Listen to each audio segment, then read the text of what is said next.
Good afternoon, Keith Thurman. Good afternoon. Thank you so much once again for talking to Bayloric TV. Oh, no problem, man. Pleasure being on the show. Where do we begin? Can we start from the first round? No problem. Okay. I tuned in to watch the fight, and the first round, the first punch you get caught with, you're back on your heels against Karas, so you're really in a fight. Talk us through that moment. That was just a wake-up shot, It's like you said, it's obvious. All the spectators can see what I was going through at that moment. I walked into a big overhand right. It made me step back a few punches. He pressed forward. He followed up with a nice little right uppercut, and that even sent a little shake through my legs. And then I just kept moving, man. I wasn't down, I wasn't out. I didn't really feel hurt. He did what he was supposed to do. He rattled my cage, but I just kept moving, dodging the next few of his punches. I felt my legs get back, and I went back to boxing, man. I started off with a jab, and I told myself, you're in a fight, and you're going to have to do a lot if you want to win this round, because, he just came out and shook you, and I know it was clear to everybody. So I just went back to boxing. I tried to control the round to the best of my ability, and I felt like I was able to give him a few good power punches myself in that round. Absolutely. You actually closed the round out pretty strongly. So that was pretty good. I'm watching the fight. I'm thinking to myself, Keith's doing a really good job here. Karas is giving him a tough fight. But I got the impression that you were almost loading up with shots, looking for big shots to take him out.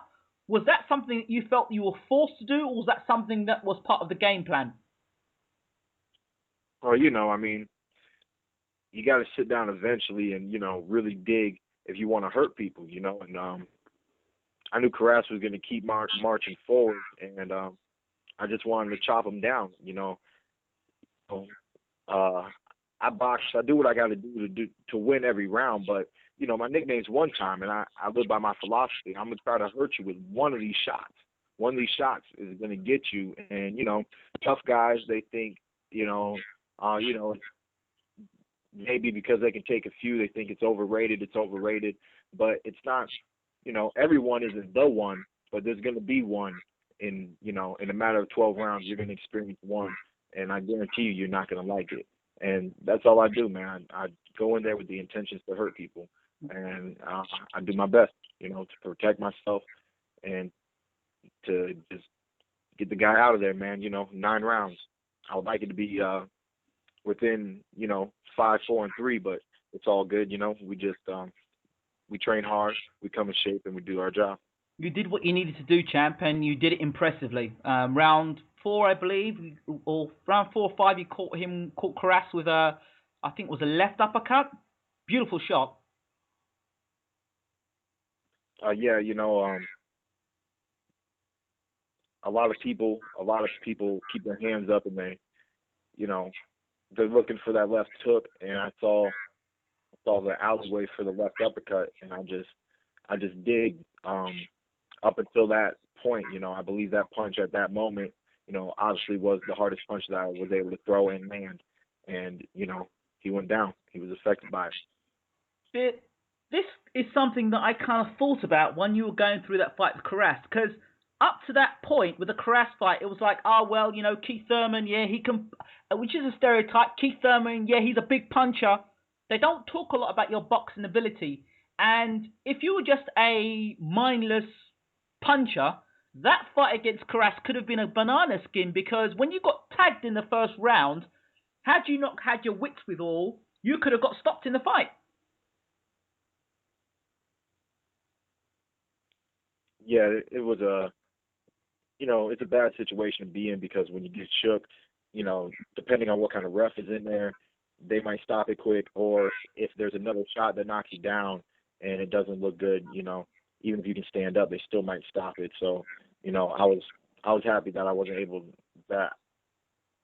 to be on my feet, and that I didn't have to suffer a knockdown or even a knee. Really, I knew I was going to be able to pull myself out of that one. Mm-hmm. I mean, when you've been going through the career knocking guys out early, now you've got to a point now like the Carras fight and the Diego Chavez fight, where guys are throwing punches back at you. And it's quite common that boxing fans, not people who've got boxing knowledge, boxing fans get very excited when a guy knocks all these guys out. And then all of a sudden they come against guys who can fight back, can take their power, can keep coming.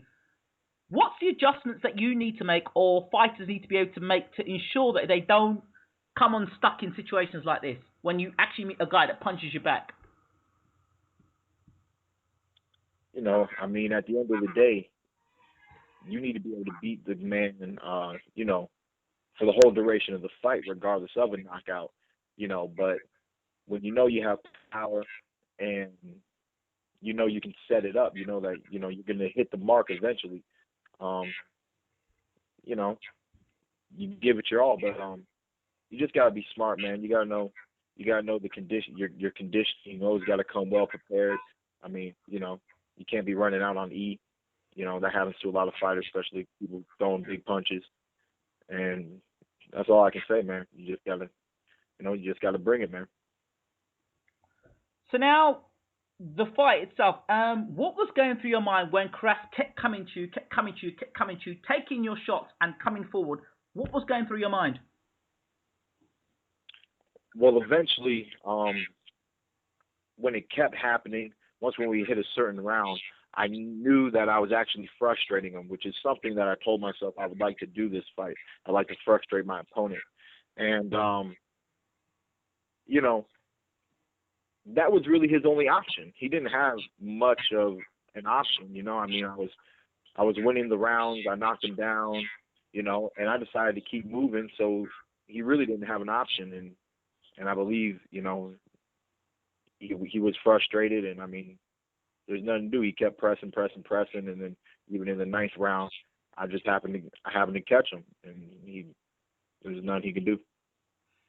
Now, your corner is key. It's key to any fighter. And Dan Birmingham, I noticed in the corner, even in the first round where you were shaken, even the time when you dropped Carras, at all times remained very calm and cool. How much of a advantage is Dan Birmingham in the corner for you? Well, it's real nice to have Dan in the corner with me because he's been there since I was around 14. He's been in the gym, and we've been able to create our own level of communication. Plus, he just knows my background. He knows my original trainer, Ben, and he just knows where I come from. He knows exactly who Keith Thurman is, and he just watched me grow for many years in his gym. So, knowing Dan and knowing what he's done with Winky Wright and Jeff Lacey, and just how he's helped me throughout my career, it's just good, man. I mean, we're on the same page. We're on the same level, and we know what we're looking for in a fight. He sees something, and I know to take it into consideration if I don't already see it or not. Tells me basic things. They're just, a coach is there to help remind a fighter what your job really is. What your job really is. Sometimes they have to remind the fighter, box, don't just throw your power. Sometimes, we're people. We like to think on our own, but, the team is there to help you win the fight, So it's good whenever you have a good team in your corner, and I know I have. Was there any point in that fight you were having with Carras that you yourself was concerned of how the fight was going?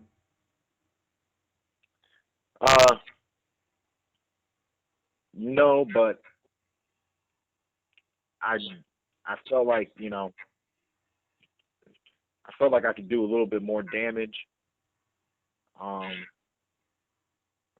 But with the rounds, because he was moving forward a lot, I was trying to pretty much only take the opportunities that he was giving me to do damage, and I wasn't really forcing anything to happen that much besides frustrating him with my jab and just simply outboxing him. I was content with outboxing him, and I just wanted to let him run into the power, and the strategy was able to work for me for the most part.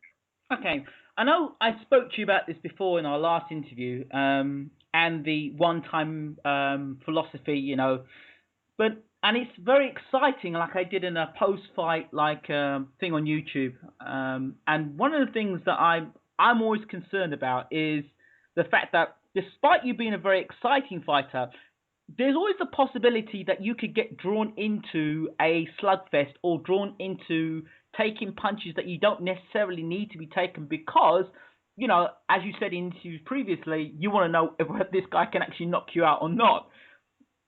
Exciting it is, but is that not opening doors for other avenues for fighters to possibly inflict a defeat in your career? There's a reason why I'm the fighter. It's it's my judgment call. You're gonna get caught. Sometimes you step into the line of fire, and it might not be the best punch, but if you take a good punch of theirs, you can measure out their power. You should know, what that really feels like, and plus you go off of their history. Power punchers are known for being power punchers.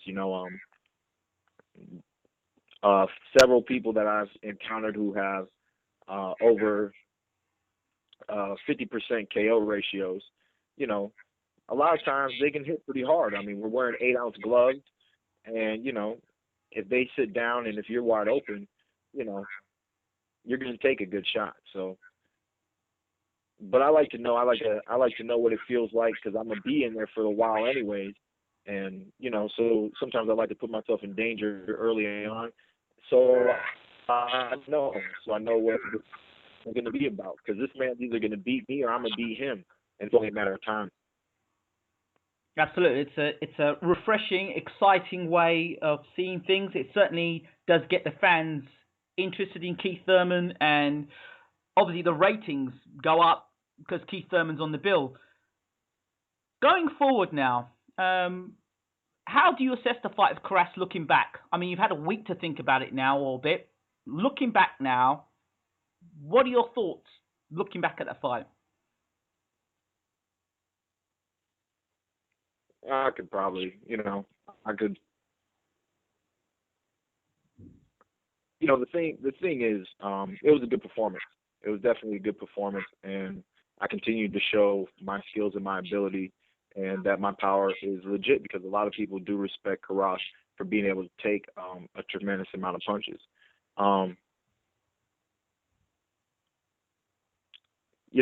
The thing about boxing, no matter who you're stepping in the ring with, for the most part, you've never met this guy in the ring.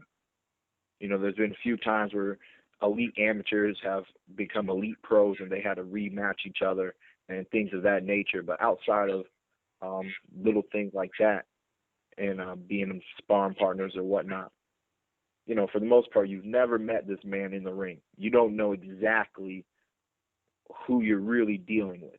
You can have a nice image, you can have a nice view, but you don't really know the person, not as the fighter that they are. And the truth is, every Saturday night or every fight night that occurs, that person is a different person because every camp is a different training camp, and people's minds are here and there. You don't know what they're going through in their life and how dedicated they are to the sport in that moment and on that night. Marcos Maidana was dedicated Saturday night when he fought Adrian Broner. It's a clear example. So, at the end of the day, I was glad with what I did, and I saw that I was respecting him. And sometimes I think I over-respect fighters, but he caught me early, and I just wanted to stay away from those big looping punches. Plus, I was taking a few low blows in the fight, and I didn't want to get on the inside to give him another opportunity to clip me low. So there was a lot of reasons that made me do what I did in my fight, and I'm satisfied with the overall performance. Absolutely, it was a very good performance, but in some ways was overshadowed by the next fight that was on the bill, which was Maidana and Broner. I heard a story that you were meant to fight, you were offered, or Maidana was offered to fight you before you were meant to fight Quintana. That's what I heard. Is this rumor true? Maidana was supposed to be the first opponent on my HBO debut. Right. The replacement ended up being Orlando Lara, Right. fought on the card of Adrian Broner in Cincinnati. Okay. hmm So what happened? Why did that fight not go ahead? You can Google it. His manager came out and simply stated because Maidana competed at 147 against Devin Alexander and experienced a loss. I guess they were trying to get him tuned up and used to the weight class a little bit. And they said that Keith Thurman is not a tune-up fight. They pulled out 3 weeks before the fight. So it was one of those situations where they didn't want any part of one time. Yeah, they knew that there wasn't a lot of information about me out there, but I believe my record was something like 17-0 with 16 knockouts or 18-0 with 17 knockouts. And they saw my amateur background and they decided that it was too dangerous at the time, so they avoided. They've been doing a great job with Marcos ever since. Yeah, well, if you were dangerous then, how much more dangerous are you now? The same level, but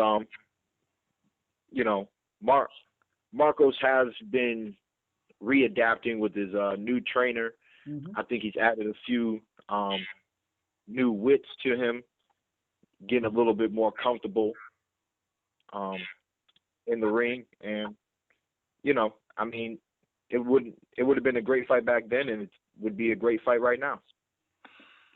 So you know that Adrian Broner was on the bill. He was top of the bill on that night that you fought, and he suffered his first loss. What were you doing at the time when Broner was facing Maidana? A few interviews, signing autographs, and trying to watch the fight when I could. I was out on the floor trying to watch the fight, but I was also taking pictures. Right. So, what was obviously you've gone and seen the fight, and what were your thoughts? I mean, I know that what were your thoughts coming into the fight, and then what you saw afterwards? Well, I was interested in the fight because I knew Maidana was going to bring his all, but I expected Broner to do more, really. He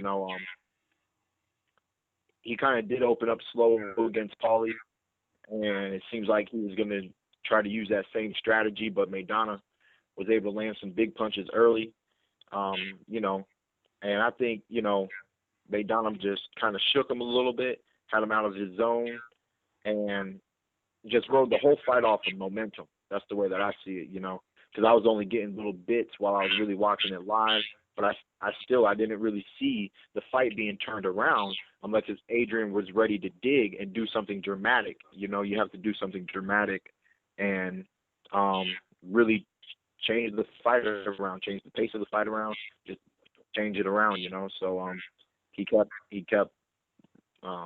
fighting the same fight for the most part, round after round. Eventually, he started getting a little bit more active. He started doing better, but like I said, Maidana just rode the whole fight off of the momentum from the early rounds. So let's try and clear something up here. You're the WBA interim champion, right? Yeah, that's right. Okay, so where does this sort of fit in? Because I always thought a WBA interim champion means sort of like you're next in line to fight the WBA champion, which would have been Broner. Now he's been beaten. Now Maidana is WBA champion. Does that mean that you automatically get a shot against Maidana, or is there some other boxing politics that get involved? We'll have to see. I still hold the number one position. I'll continually hold this position, and mandatory. And I don't actually know the whole rules on when the champion is required to face the mandatory. But I've been here waiting patiently, and it'd be nice to get that shot. We'll see what happens. Okay, so could you see yourself fighting Maidana? Is that something that you could foresee? I see myself fighting, man. What else am I supposed to do? You guys keep throwing out names. McDonough is, before it was Broner that. I put on gloves. I stepped in the ring and I, especially for a belt.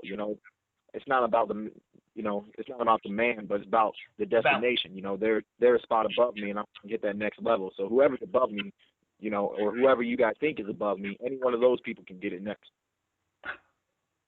So it's not really, as you said before in an interview, it's not about the name, it's about the title.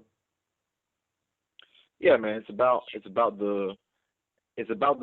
It's about getting the recognition of being a champion, and being one of the most devastating boxers there is, especially in the welterweight division. So Floyd Mayweather is due to be fighting Amir Khan. That's the rumor that's going around. How do you feel about this? I feel like it's a rumor. Nothing's been said yet. I don't really worry about what's going around. I worry about what goes down. What matters is whatever the money man really makes his decision on. He's all about the money, man. He's about bringing in the revenues, and we'll see what happens. If the fight does happen, I'd say the interesting fact about the fight is that Amir Khan kind of probably has the most speed that Floyd has seen in a while. I don't know about the power. I don't really see much of a power threat, but the speed and the athleticism that Amir Khan has, it would be a different style fight. It'd be different than when we watched him fight Cotto. It'd be different from Robert Guerrero, and it would be different from Canelo Alvarez. So in that aspect, it's a slightly different and interesting fight. Manny Pacquiao now is the #1 contender for the WBC Welterweight Championship, and now that fight with Mayweather, I believe Mayweather is going to give up the belt so Pacquiao could fight. Is that a fight you could see yourself in? Which fight? With Manny? For the WBC Championship.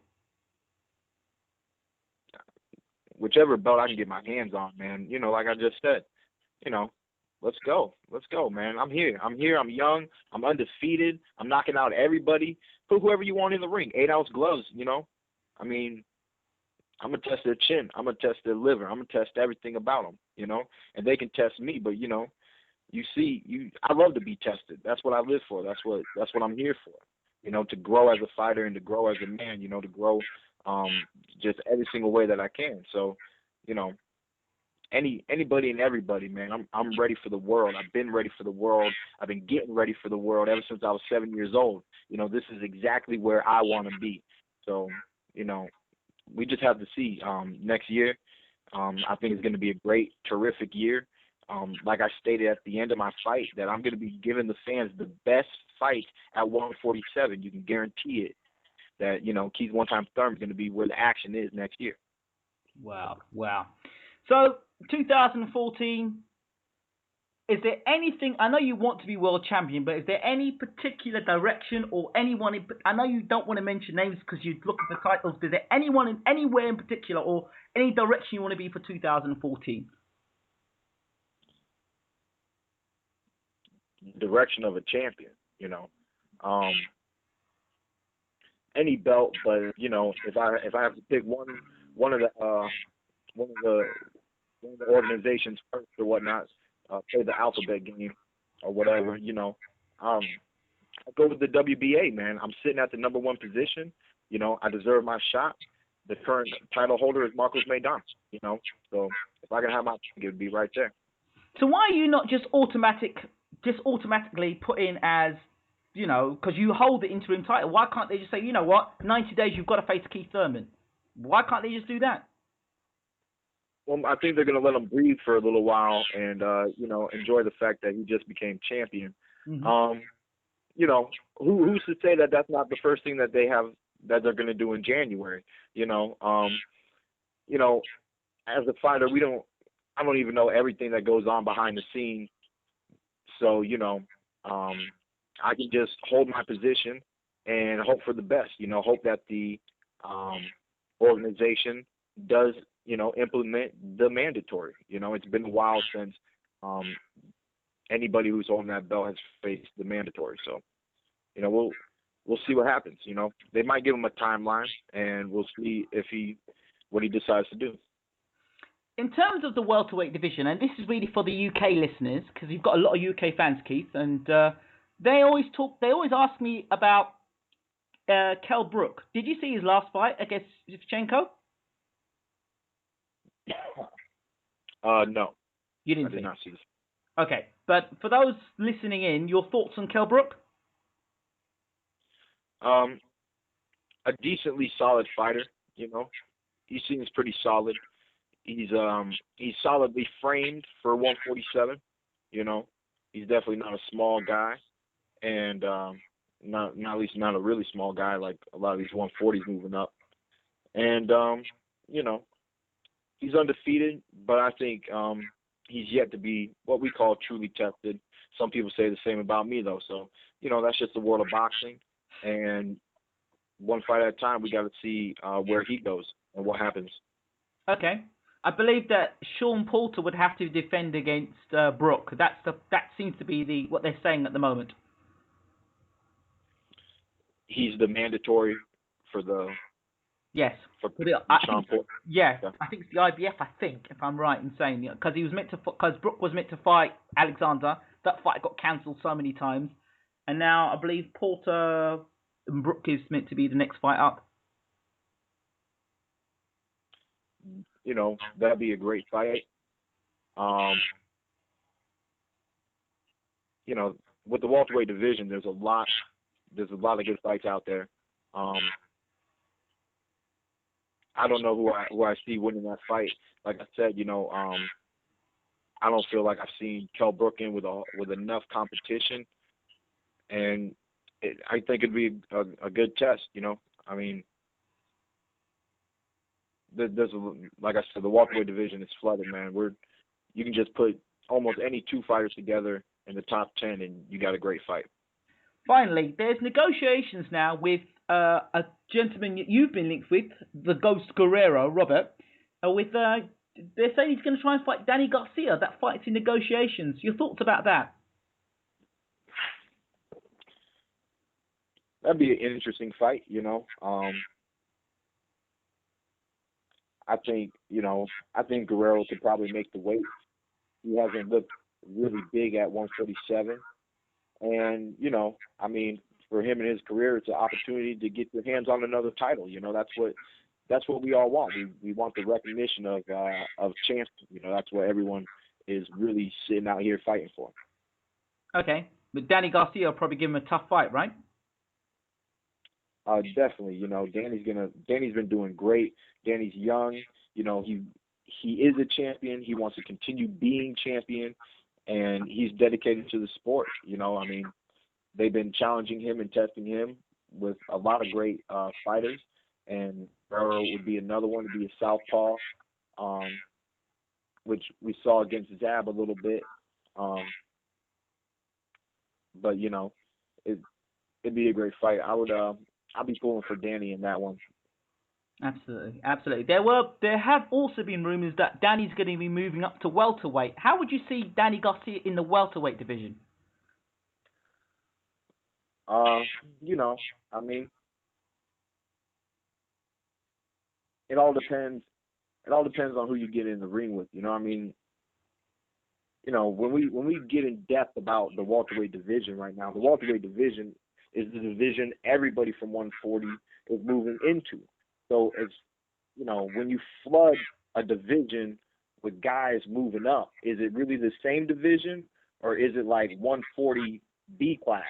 Like, there's the original class of 140, and these guys made an off branch and hopped over to 147. But they took everybody from their whole graduating class or whatnot. 1997, let's all go, boom, let's do it. So the welterweight division isn't even the same, man. I don't even call it the welterweight division that much anymore. I'm a true welterweight. Sean Porter's a true welterweight. Kell Brook's a true welterweight, but there's very few of us out there, man. There's only, we're flooded with 140 pounders. So if a 140 moves up, we can fight a whole bunch of 140s at 147, and that's the world of the welterweight division for now. Wow. Well, then you'd look at Adrian Broner and say, well, he really isn't a real 147, and Maidana, he overpowered Broner. Would you say Maidana's a 147? Did you just call Adrian Broner 147 pounds? No, I said he wasn't. He nowhere was. He looked like a 140 pounder to me, or less. No, exactly. Adrian Broner originally fought at 135. Exactly. And Marcos Maidana was a champion at 140 pounds. Right. So the thing about Marcos Maidana, even though he's 140, he does have the power to fight people in a weight class above him, maybe even up a weight class even above that. But that's what happens when you carry power, or you bring the hammer. When you carry weight, you can move up in weight a little bit and hold your own. So Danny has some power too. Maybe he'll be able to do the transition, but like you said, it's been rumored. I've heard Danny talk about it, and he said, people are saying, I haven't said anything. There's been no contracts put together at 147 for Danny, so I'm interested in seeing what Danny does at 140, and if he ever moves up, we'll see what happens next. Wow. Keith Thurman, it's always a pleasure talking to you. You're always real about the things you talk about. You don't fluff things up. You just say things as they are. And as I said, it's always a pleasure talking to you. So, season's greetings to you. Happy holidays to you and your family, and to all of Team Thurman. Thank you. Same to you and your family. Thank you very much, Keith. And once again, thank you so much for talking to Bayloric TV. No problem.